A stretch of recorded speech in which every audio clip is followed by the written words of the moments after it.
एक साधना नाम का कसाई था जो पिछले जन्म में परमात्मा का बहुत बड़ा भक्त था। परमात्मा की कमाई पूरी न होने के कारण उसे फिर से मनुष्य के शरीर में एक कसाई के घर में जन्म लिया और कसाई का काम करने लगा। दिन भर मांस काटकर बेचता। एक दिन परमेश्वर कबीर एक मुसलमान फकीर का भेष बनाकर सदना कसाई के पास आए। जीव मारने से होने वाले पापों की जानकारी कराई। परमेश्वर का सारा ज्ञान समझकर साधना कसाई ने दीक्षा लेने। परमेश्वर ने कहा कि पहले यह मांस काटने का कार्य छोड़ना पड़ेगा।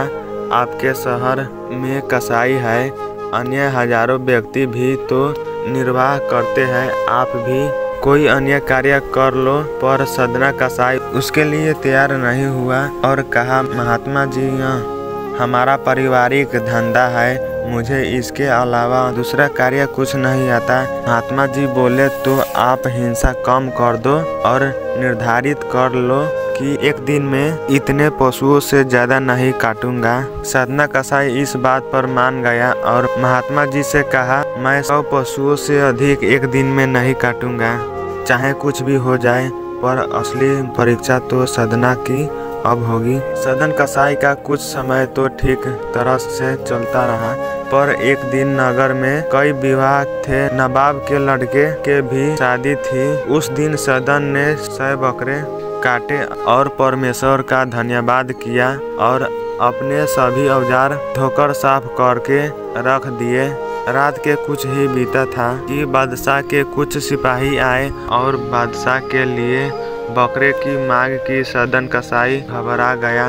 एक तरफ बादशाह की हुक्म और दूसरी तरफ अपना वचन खंड होने का भय। उसके दिमाग में एक विचार आया कि क्यों न बकरे की गर्दन पर चीरा लगाकर भेज दूं, मेरे वचन भी रह जाएगा और बादशाह की हुक्म भी। ऐसा विचार कर साधना चाकू उठाया। जैसे से ही बकरे की तरफ चला, बकरे को बुद्धि प्रदान की रोशनी कर दी, जिसे बकरा बोलने लगा और कहा, हे साधना कसाई, यह सब नहीं भाई, तुम मेरी गर्दन भले ही काट लो, पर यह नया कृत्य मत करो। किसी जन्म में सिर मैंने तेरा काटा था, जिसे तुम मेरा काट लो, पर दुश्मनी शुरू मत करो भाई। साधना के हाथ से चाकू छूट गया। वह थर-थर कांपने लगा और बेहोश होकर जमीन पर गिर गया।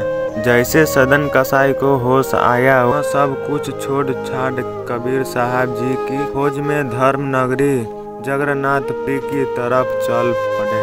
मार्ग में समय सदन जी एक गांव में एक गृहस्थ के घर ठहरे। उस घर में स्त्री पुरुष 2 ही व्यक्ति थे। स्त्री का आचरण अच्छा नहीं था।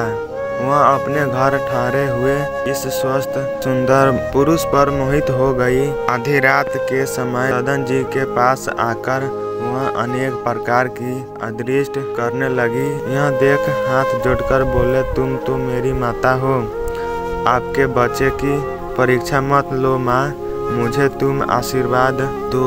उस स्त्री ने समझा कि मेरे पति के भय से ही यह मेरी बात नहीं मान रहा और तलवार लेकर अपने ते हुए पति को सिर काट दिया और कहने लगी, प्यारे अब डरो मत, अब तुम मुझे स्वीकार करो। सदन भय से कांप उठे और कहा, पापी औरत, ये तुमने क्या कर डाला?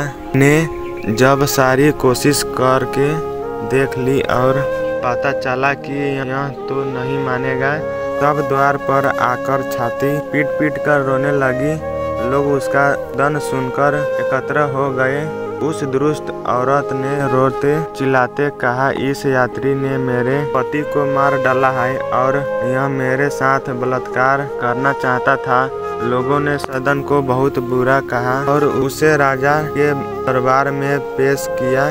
सदन बिना कोई सफाई दिए बस चुपचाप अपने प्रभु की लीला देख रहे थे। अपराध ना करने पर भी अपराध स्वीकार कर लिया।